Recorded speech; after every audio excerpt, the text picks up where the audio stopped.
Oke, halo selamat malam teman-teman semuanya. Selamat datang di ruang Zoom kami. Di sini kami akan mempresentasikan hasil diskusi kami terkait relief yang ada di Candi Penataran. Sebelum masuk ke dalam pembahasan, izinkan kami memperkenalkan nama kelompok kami yang sudah tertera di layar PPT. Bisa dilihat sendiri. Bisa di next, Kak.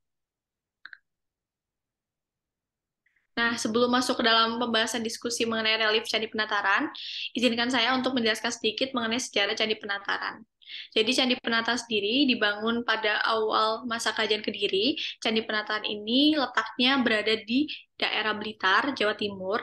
Candi Penataran, di dalam kompleks Candi Penataran ada beberapa bangunan, seperti yang kita bisa lihat pada gambar di layar. Yang pertama, paling pojok kiri atas, terdapat foto dua arca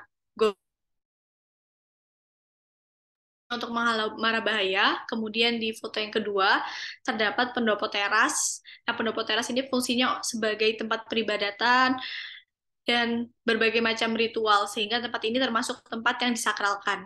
Untuk pembahasan selanjutnya akan dijelaskan oleh rekan saya. Setelah pendopo terdapat Candi Angka.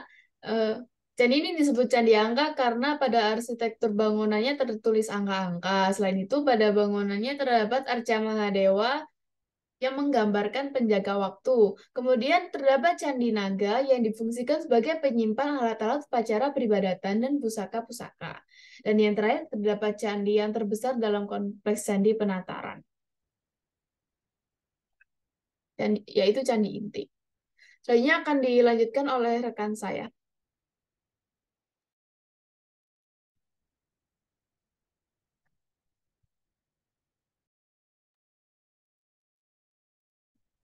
Oke, pada adegan pertama yaitu tersebutlah seorang Satria Putra, ada seorang Pandawa yang anak dari Sadewa atau Sudamala bernama Raden Sidapaksa. Nah, ia ini berhidup bersama istrinya yaitu Sri Tanjung yang dijumpainya ketika bertugas ke pertapaan kakeknya yang tunanetra bernama Begawan Tambapetra. Nah, Sidapaksa ini memohon izin kepada istrinya untuk meninggalkannya karena harus pergi diutus oleh raja yang diabdi yang bernama Raja Sulakrama. Selanjutnya akan dibahas oleh rekan saya.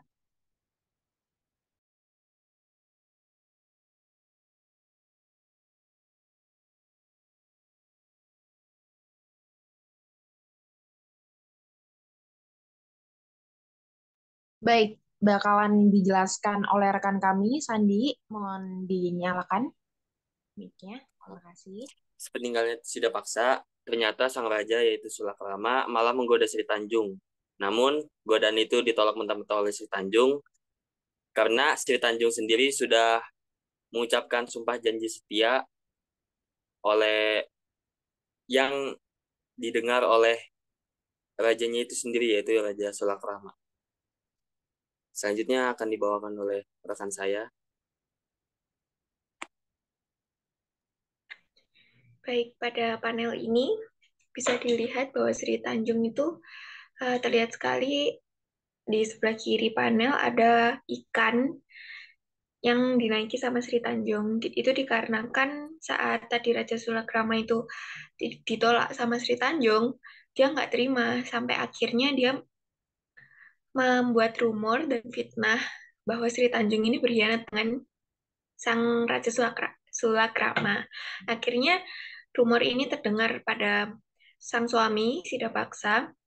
Kemudian Sri Tanjung diusir dari Marcapada dengan disimbolkan ikan ini. Jadi ikan ini adalah kendaraan Sri Tanjung untuk meninggalkan Marcapada untuk beralih ke dunia lain.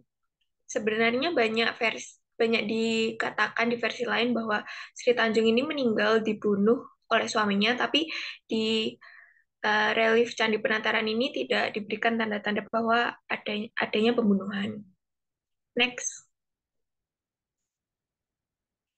Dikarenakan tadi Sida Paksa itu menyesal, dia tahu kalau Sri Tanjung itu nggak berkhianat, dia percaya pada istrinya, maka dia pergi nih buat nyari Sri Tanjung. Dia ngajak satu abdinya untuk mencari Sri Tanjung. Di tengah jalan, Sidapaksa ketemu sama Batari Durga, yaitu atau biasa disebut dengan Dewi Uma. Ternyata Dewi Uma ini adalah dewi yang menjaga Sri Tanjung, yang menempatkan Sri Tanjung di pertapaan Begawan. Kemudian Dewi Uma memberitahu Sidapaksa tentang keberadaan Sri Tanjung. Panel selanjutnya akan dijelaskan oleh rekan saya. Baik, saya lanjutkan di panel selanjutnya. Di sini sudah dijelaskan oleh rekan saya bahwa tadi Dewi Uma atau yang bisa disebut sebagai Batari Durga itu sudah menyampaikan lokasi atau memberitahu lokasi itu kepada Sidapaksa. Nah, di sini di panel bisa dilihat bareng-bareng di panel yang lebih kecil dari sebelahnya, di panel sebelah kiri itu bisa dilihat jika Sidapaksa berjalan bersama para abdinya bergegas ke pertapaan Tambah Petra. Di panel selanjutnya, di sebelahnya, itu adalah panel di sisi sebelah kanan ya. Bisa dilihat kalau misalnya sudah ada pertemuan nih antara Sidapaksa sama Sri Tanjung di Tambah Petra.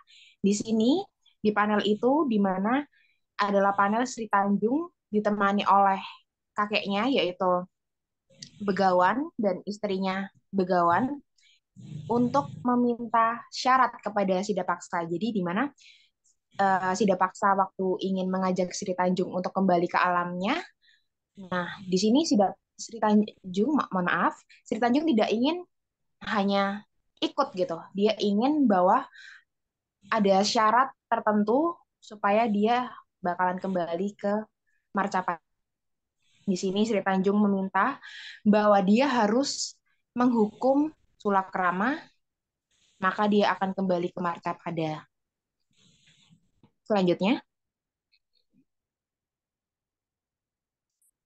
di sini Sidapaksa sudah mulai mengiyakan nih Sri Tanjung, baiklah saya akan melakukan apa syaratmu itu. Maka Sidapaksa kembali ke Marcapada untuk menghukum Raja Sulakrama. Hukumannya yaitu dengan membunuh Sulakrama dan mengambil mahkotanya. Setelah mengambil mahkotanya, dia kembali lagi nih ke alam lain buat nyerahin mahkota itu kepada Sri Tanjung. Di situ dilihat bahwa di panel sebelah kiri itu bisa dilihat kalau misalnya Sri Tanjung diberikan mahkota pada Sidapaksa. Di situ mahkotanya berada di meja kecil ya. Nah, sebagai pembuktian kalau misalnya Sidapaksa sudah menghukum Sulakrama.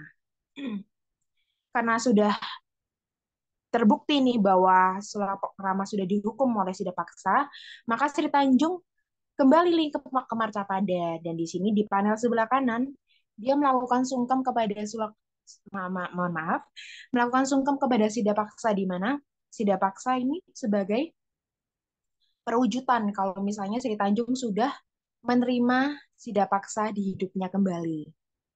Baik, sudah selesai presentasi kami hari ini, dan di selanjutnya adalah bukti kami yang berada di Candi Panataran. Dan di sebelah kiri, mohon maaf, teman kami berhalangan hadir pada saat itu dan akhirnya menyusul. Seperti itu. Baik, selanjutnya.